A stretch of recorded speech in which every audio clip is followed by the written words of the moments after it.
I'm trying to recruit candidates, and sometimes they tell me I'm worried about how polarized politics is right now, and I don't want to get into politics. Do you think that's true, and that's the reason why candidates don't want to get involved in the NDP party? Not at all.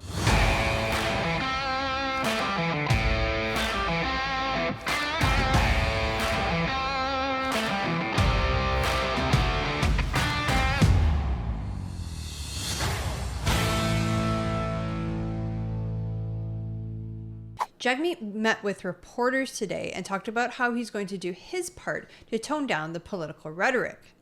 Now, this is coming from the guy who called MPs racist in the House of Commons, refused to retract it, and subsequently was kicked out by the Speaker.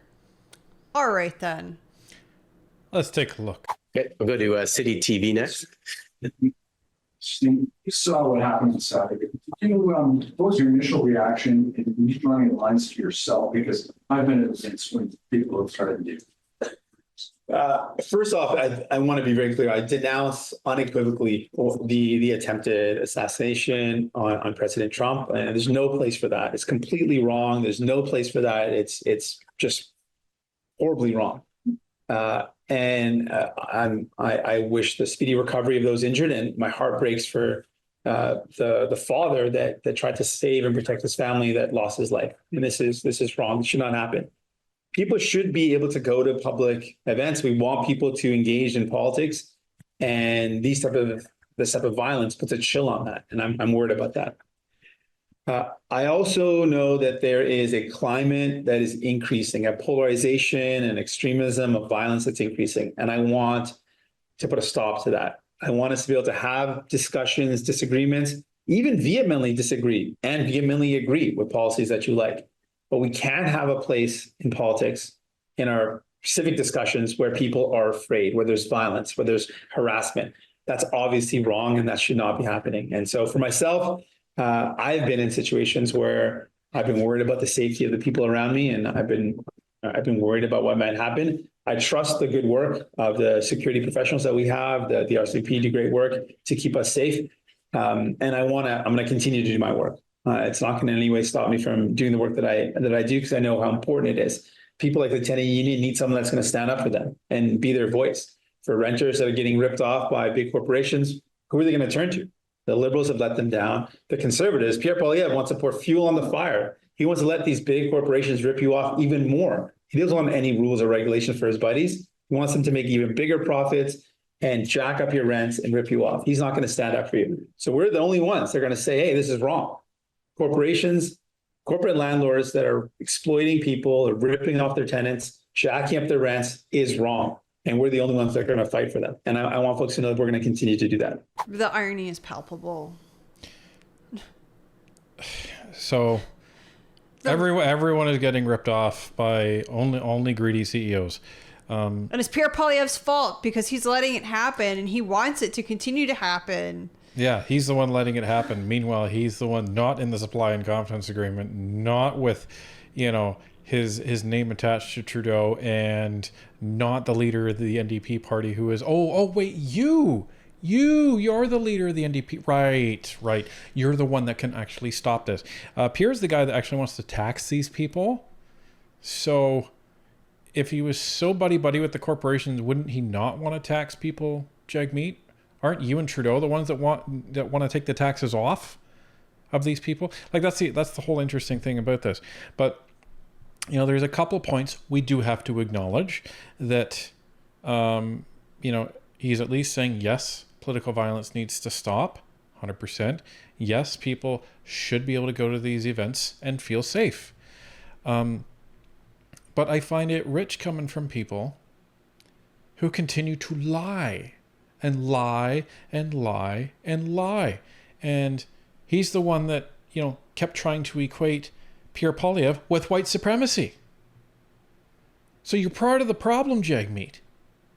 And, I was watching a movie or a video by Ben Shapiro today, and he was talking about President Biden's address that he made from the Oval Office yesterday. Now, we didn't really watch that. It's not really in our bailiwick. But the one thing he said, which would really, really help the far left here, is if they said, yes, we need to tone down the the rhetoric, and I need to participate in that also. Because that's actually demonstrating accountability, and it demonstrates integrity and actually would bring people to your cause. But the far left can't do that. No, they can't. Because that's their only weapon right now against the conservatives. Right, that comparing the conservatives to Nazis and Hitler and Joseph Stalin and other horrible historical figures. And then just making things up. Like, again, when did Pierre say that he was going to support CEOs in ripping people off in anything, but especially in terms of rent, because that's what they're talking about right now. I mean, he's never demonstrated that in the past in his tenure as a minister under Harper. So where is this coming from? Well, and it's coming from thin air, and that's the thing, right? That's the problem, is Jagmeet and Trudeau make up just the most ridiculous claims. Like, we did a video not that long ago where Jagmeet was saying that Pierre Poilievre wants to allow factories or businesses to dump toxic waste in our rivers. Pierre Poilievre's approach to have no climate plan, and really his plan is to let big polluters dump toxic waste into our rivers without any regulation. That's what's going to happen. Pollute our air, pollute the land. I think that is absolutely wrong. We did the deep dive on that one, and it was completely false. It was actually the Liberals, if I recall correctly, that had squashed a conservative bill that had tried to prevent the dumping of toxic waste. And meanwhile, you have sewage being dumped into the St. Lawrence River that is supported by the Liberals.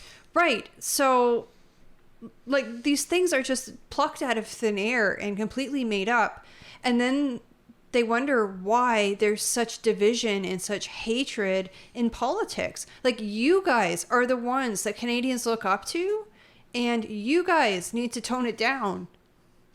Now, this doesn't excuse any possible rhetoric from Pierre Poilievre or the Conservatives either, because they need to be very careful going forward. Now, we have heard the Conservatives compare the policies that Justin Trudeau has enacted to what's going on in China, to what's going on in North Korea.